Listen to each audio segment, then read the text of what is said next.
Selamat pagi teman-teman, semoga kalian selalu sehat dan semangat. Hari ini kita akan mereview materi UAS Fisika kelas 11. Materinya ada gelombang mekanik, gelombang bunyi, kemudian gelombang cahaya, alat optik, dan pemanasan global.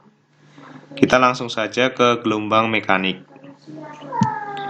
Gelombang mekanik, gelombang itu apa? Gelombang adalah getaran yang merambat sambil menghantarkan energi, ya. Ada berdasarkan amplitudonya, gelombang dibedakan menjadi yang pertama adalah gelombang berjalan, ya. Ini adalah gelombang berjalan. Gelombang berjalan itu adalah gelombang yang dengan amplitudo tetap, ya, amplitudonya tidak berubah-ubah, ya. Kita bisa mengetahui posisi suatu titik pada gelombang ini, ya. Kalau lihat misalnya di titik ini, dia akan bergerak naik turun. Itu disebut dengan simpangan, ya. Posisinya terhadap sumbunya, ya, sesuai dengan persamaan ini. Y sama dengan A sin omega T plus minus Kx. Y itu adalah simpangan, A itu adalah amplitudo, omega itu adalah kecepatan sudut, T itu waktu, K itu adalah bilangan gelombang atau konstanta gelombang, dan X itu adalah jaraknya.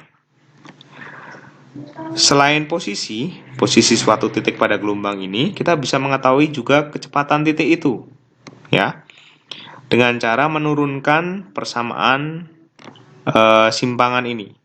Ya, ketika diturunkan persamaannya menjadi V sama dengan A kali omega cos omega T plus minus Kx, ya. Sinus itu kalau diturunkan menjadi kosinus, ya. Omega T ini kalau diturunkan terhadap waktu omega, jadi bisa taruh di depan seperti ini, ya. Sama juga kita mau mencari percepatan pada suatu titik, ya. Kita turunkan lagi sehingga menjadi A sama dengan min A kali omega kuadrat kali sin omega T plus minus Kx, ya. Ini cos diturunkan jadi min sin omega T diturunkan menjadi omega, jadi ada omega kuadrat, ya. Selain besaran ini, kita juga bisa mencari kecepatan merambat gelombang. Kalau ini adalah kecepatan titik pada gelombang, kalau kecepatan merambat gelombang itu sama dengan V sama dengan lambda kali F. V itu adalah kecepatan rambat, lambda itu adalah panjang gelombang, dan F adalah frekuensi. Dari persamaan ini kita juga bisa tahu besaran yang lain. Omega itu sama dengan 2pi kali F, ya. Dan K konstanta itu sama dengan 2pi per lambda. Untuk yang kedua itu adalah gelombang stasioner, ya. Ini adalah gelombang dengan amplitudonya yang berubah-ubah. Kenapa berubah-ubah? Karena terjadi, nah ini peristiwanya.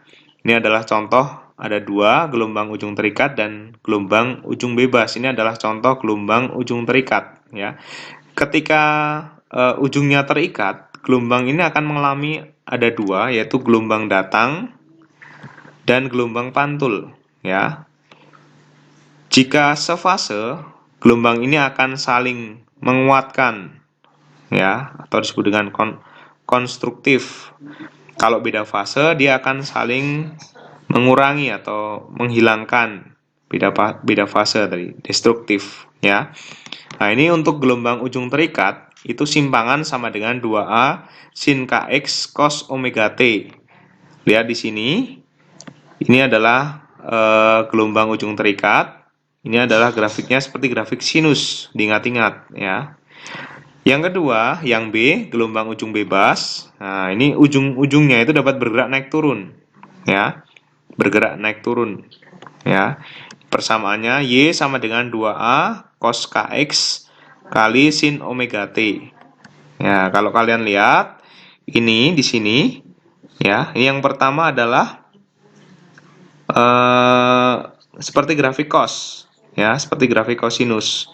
Nah, kita bisa mengetahui perbedaannya kalau pada ujung terikat itu yang pertama adalah simpul. Ini adalah simpul. Ya, simpul pertama. Dilanjutkan dengan perut, perut pertama. Kemudian ini adalah simpul yang kedua. Jadi misalnya di manakah pada gelombang ujung terikat letak perut yang kedua? Perut yang kedua berarti di sini. Ya, ini adalah, ingat, ini adalah satu gelombang. Ini berarti ini seperempat gelombang, ini setengah. Ini berarti 3/4. Ya, ini adalah 3/4 gelombang. Jadi letak perut kedua pada gelombang ujung terikat adalah 3/4 lambda. Ya, jadi jangan dihafal rumusnya.